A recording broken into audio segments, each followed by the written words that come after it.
السلام علیکم ورحمۃ اللہ۔ الحمدللہ وکفا وسلام علی من لا نبی بعد۔ اللہ مہربان کے فضل و کرم سے ہمارا آج کا سبق سورہ البقرہ کی آیت نمبر 28 ہوگا، تو قرآن پاک کھول لیجئے۔ اعوذ باللہ من الشیطان الرجیم، بسم اللہ الرحمن الرحیم۔ کیفا کیسے، تکفرون تم انکار کرتے ہو، تم کفر کرتے ہو، باللہ اللہ کے ساتھ۔ اچھا، کیفا کو یاد رکھنے کے لیے اردو کا لفظ بحر کیف ہم بولتے ہیں۔ بحر کیف کو یاد رکھیں تو آپ کو یہ عربی کا لفظ یاد رہے گا، کیفا کیسے، تکفرون تم کفر کرتے ہو، تم انکار کرتے ہو۔ یہ جو کافرہ ہے، کافرہ کا معنی ہوتا ہے چھپانا، کیونکہ جو انکار کرتا ہے اصل میں وہ حق بات کو چھپا رہا ہوتا ہے۔ جو نہیں مانتا وہ حق بات کیا ہے، جو اللہ نے نازل کیا اس کو چھپا رہا ہے۔ عربی زبان میں کسان کو بھی کافر کہتے ہیں، کیونکہ وہ بیج کو چھپاتا ہے، جب وہ ہل چلا کے بیج کو دبا کے اوپر سے سہاگا پھیر دیتا ہے۔ کیف تکفرون تم کیسے انکار کر سکتے ہو، تم کیسے کفر کر سکتے ہو، باللہ اللہ کے ساتھ، وکنتم واو کے معنی اور، کنتم تم تھے، امواتن موت شدہ، تم موت شدہ تھے، تم کچھ نہیں تھے، تم زندہ نہیں تھے، امواتن فاحیاکم پس اس نے تم کو حیاتی دی۔ ان دونوں لفظوں کو یاد رکھنے کے لیے، امواتن کو یاد رکھنے کے لیے موت کا لفظ اردو میں ہم استعمال کرتے ہیں، موت، اور فاحیاکم کو اگر غور سے دیکھیں تو اس میں ہے اور یہ اور الف آپ کو نظر آئے گا، تو حیاتی زندگی کو کہتے ہیں، حیات بھی اسے کہتے ہیں اردو میں۔ فاحیاکم پس اس نے تم کو زندگی دی، تم مردہ تھے تو اس نے تم کو زندگی دی۔ ثم پھر، یمیتکم یا کے معنی وہ، یہ میتکم کو پھر دیکھیں تو اس میں میم یہ اور تے آپ کو نظر آئے گا، جو اصل روٹ ورڈ ہے، تو اس میں موت بنتا ہے، میم واو تے۔ ثم یمیتکم وہ تم کو پھر مارے گا، موت دے گا۔ ثم پھر، یحییکم وہ تم کو حیاتی دے گا، تم کو زندہ کرے گا۔ ثم پھر، الیہ اس کی طرف، ترجعون تم رجوع کرو گے۔ تاکہ معنی تم، واو نون میں نے بتایا کہ یہ جمع کی علامت ہوتی ہے، تو آپ ان دونوں کو چھوڑ کر اردو سمجھنے کے لیے، ترجمہ سمجھنے کے لیے جیم، رے، جیم اور عین کو دیکھیں، تو اس میں واو ڈال دیں تو رجوع ہو جائے گا۔ جو رجوع کرتے ہیں لڑائی جھگڑے کے بعد، واپس آتے ہیں، پلٹتے ہیں، تو ترجعون تم اسی کی طرف رجوع کرو گے، تم اسی کی طرف پلٹائے جاؤ گے۔ تو یہ آج کا ترجمہ تھا۔ الحمدللہ آپ نے آسان اردو کے ساتھ اس کو سیکھا۔ آئیے ہم اس کی مختصر تفسیر دیکھتے ہیں کہ ہمارا رب ہمیں اس میں کیا میسج دے رہا ہے، کیا پیغام ہے ہمارے لیے۔ آپ کا اور میرا رب یہ فرما رہا ہے کہ تم بھلا اللہ کا انکار کیسے کر سکتے ہو۔ اللہ کے انکار سے کیا مراد ہے کہ تم یہ مانو ہی نہ کہ اللہ ہے، کہ کائنات کو کوئی چلاتا ہے۔ تم یہ اللہ کو مان تو لو، لیکن اس کو اپنا رب اور مالک اور خالق نہ مانو، یہ کیسے ہو سکتا ہے؟ یہ کیسے ممکن ہے کہ تم اللہ سے انکار کرو کسی بھی انداز میں؟ موت وہ دیتا ہے، حیاتی وہ دیتا ہے، رزق وہ دیتا ہے، تندرستی اور بیماری وہ دیتا ہے، اور دیکھیں اس کا انداز کیسا ہے۔ وہ چاہے تو اپنے پیارے نبیوں کو مبتلا کر دے بیماریوں میں، مصیبتوں میں۔ ایوب علیہ السلام یاد ہیں، ایوب علیہ السلام کو کتنا بیمار کر دیا اللہ سبحانہ و تعالیٰ نے۔ اور فرعون اور نمرود کو دیکھیں، وہ اپنے آپ کو خدا کہلواتے تھے، کتنے جھوٹے تھے، اور ان کو کبھی کچھ نہیں ہوا تھا۔ تو زندگی موت کے علاوہ بیماری اور شفا بھی اللہ دیتا ہے۔ یہ اس بات کا تم انکار کیسے کر سکتے ہو؟ ایک اور دلیل آپ کے سامنے رکھتا ہوں کہ اگر اللہ کے علاوہ کوئی اور زندگی، موت، بیماری، شفا، رزق دے سکتا ہوتا تو کائنات کے اندر اس کو کبھی خود نہ کھانے کی ضرورت ہوتی، نہ پینے کی ضرورت ہوتی، نہ وہ سوتا، نہ وہ کبھی مجبور ہوتا۔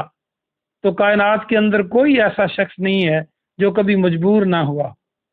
تو لہذا ثابت ہوا کہ اللہ کی ہستی ہے جو یہ خاصیت رکھتی ہے، اور اللہ کہتا ہے کہ تم اس کا انکار کیسے کر سکتے ہو؟ کیا کیا اس نے؟ تم مردہ تھے، یعنی تم کچھ بھی نہیں تھے، اور اس نے تم کو زندگی دے دی۔ یہ چھوٹی بات ہے؟ ذرا غور کریں، اللہ نہ کرے آپ کبھی بیمار ہوں، ہارٹ کی آپ کو بیماری ہو، کینسر کی بیماری کسی کو ہو، اور جب وہ صحت مند ہو جائے، اللہ اس کو صحت دے دے، تو وہ ڈاکٹروں کا اور علاج کرنے والوں کا کس قدر شکریہ ادا کرتا ہے، حالانکہ ان کو پیسے بھی دیتا ہے، خرچہ بھی دیتا ہے، اور کس قدر ممنون ہوتا ہے کہ آپ لوگوں نے میرا صحیح علاج کیا ہے۔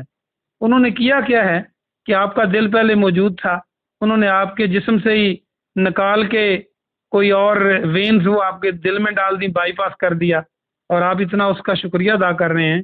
تو جب تم مردہ سے کچھ بھی نہیں تھے، تمہاری شکل بھی نہیں تھی، تمہاری ہڈیاں نہیں تھیں، تمہارا نام و نشان نہیں تھا، اس نے تم کو زندگی دی، تو اس کا کتنا شکر ادا کرنا چاہیے، اس کو کیا سمجھنا چاہیے؟ وہی خالق ہے، وہی مالک ہے۔ اسی لیے اللہ یہ کہہ رہا ہے کہ یہ سوالیہ انداز ہے کہ بھلا تم کیسے انکار کر سکتے ہو اس اللہ کا جس نے تمہیں مردہ سے زندہ کیا۔ اور دیکھ لیں کہ ماؤں کے پیٹ سے لے کر اور ایک خوبصورت نوجوان بچہ، کسی ماں کی نظر سے اس بچے کو دیکھیں تو جو مراحل یہ طے کیے ہیں اس نے، یہ ساری اللہ کی مہربانی ہے۔ ثم یمیتکم، پھر اللہ فرماتے ہیں کہ پھر تم کو وہ مارے گا۔ یہ زندگی عارضی ہے، یہ بات ہمیں بتلا رہی ہے کہ ہم نے شتر بے مہار یہ زندگی بسر نہیں کرنی، ایک دن موت آ جانی ہے۔ اگر یقین نہیں آتا تو اپنے باپ دادا پردادا اس کے آگے جا کے دیکھو کتنے کے لوگ زندہ ہیں، بادشاہوں کو دیکھو کتنے لوگ زندہ ہیں۔ تو تمہیں موت آئے گی، یعنی تم نے یہ دنیا چھوڑ دینی ہے۔ تو اس کا مطلب ہے کہ جب تم نے یہ دنیا چھوڑ دینی ہے تو پھر جو آخرت کی زندگی ہے آپ اس کے لیے تیاری زیادہ کریں۔ ثم یحییکم، پھر تم کو زندہ کرے گا، قبر میں زندہ کرے گا، حساب کتاب پوچھے گا، حشر میں زندہ کرے گا، پھر ایسی زندگی دے گا کہ جو لوگ اللہ اور اس کے رسول پر ایمان رکھتے ہوں گے اور نیک اعمال لے کر آئیں گے، اللہ کی رحمت سے ان کو ایسی زندگی دے گا کہ جس کی کوئی مثال نہیں۔ جنت میں وہ چیزیں ہوں گی جن کا ہم تصور بھی نہیں کر سکتے۔ ثم الیہ ترجعون، پھر تم نے اسی کی طرف پلٹنا ہے، یعنی جب ہم نے سامنے اللہ کے پیش ہونا ہے، جب ہم نے جواب دہ اللہ کو ہونا ہے، تو پھر ہم کتنے پاگل ہوں گے اگر ہم تیاری نہ کریں۔ اور پھر ایک بات ضرور کروں گا کہ جب ہم مردہ تھے، اللہ نے ہمیں انسان بنا دیا، اور پوری کائنات انسان کے لیے بنائی۔ کائنات میں کیا کیا چیزیں ہیں جن سے آپ لطف اندوز ہوتے ہیں، وہ اللہ نے انسان کے لیے بنائی ہیں۔ اور دنیا میں آپ ایک مکان بھی بنائیں نا، تو آپ کس قدر ریسرچ کرتے ہیں، کس قدر پلان کرتے ہیں، کس قدر آپ محنت کرتے ہیں، کس قدر را مٹیریل لاتے ہیں، کس قدر کہاں کہاں سے ٹائلیں لاتے ہیں، اور پھر آپ کچھ بنانے کے لیے تیار ہو۔ سوٹ خریدنا ہو، میری بہنیں خواتین ہیں تو ایک سوٹ انہوں نے لینا ہو تو کن کن مراحل سے گزرتی ہیں، وہ آپ کو بخوبی اندازہ ہے اس بات کا۔ تو جس اللہ نے تمہیں ایڈوانس میں کچھ نہیں لیا، تمہیں پیدا کر دیا، تمہارے ماں باپ کو بھی پیدا کیا، آگے تمہیں بیٹے بیٹیاں دے دیں، اور کچھ نہیں لیا، کتنی قیمتی آنکھیں دیں، کتنی قیمتی دل دیا، اگر دماغ کسی کا آؤٹ ہو جائے اللہ نہ کرے تو ساری چیزیں بیکار، کتنا قیمتی دماغ دیا اور ایڈوانس میں کچھ نہیں لیا۔ دنیا میں ہم جو چیز بھی لیتے ہیں ایڈوانس میں پہلے پے کرتے ہیں، پھر چیز ملتی ہے۔ تو اس نے چونکہ وہ خود بے مثال ہے، تو اس نے جو آپ کو نعمتیں دی ہیں وہ بھی بے مثال ہیں، اس کی تخلیق بھی بے مثال ہے، اس کی یہ دنیا بھی بے مثال ہے، اور اس کی جنت تو پھر اور بھی بے مثال ہے جس کے لیے ہمیں یہاں بھیجا گیا ہے۔ تو تم کیسے اللہ کا انکار کر سکتے ہو؟ اور جب انسان کا یہ عقیدہ بن جائے تو پھر انسان اپنی زندگی کو سوچ سمجھ کے بسر کرتا ہے، اور جو بندہ سوچ سمجھ کے اپنی زندگی کو بسر کرے گا کہ میں نے اپنے رب کے سامنے پیش ہونا ہے، اللہ کی رحمت سے وہ یہاں ہی اپنی زندگی بدل لے گا اور اللہ سے ڈر کر بسر کرے گا۔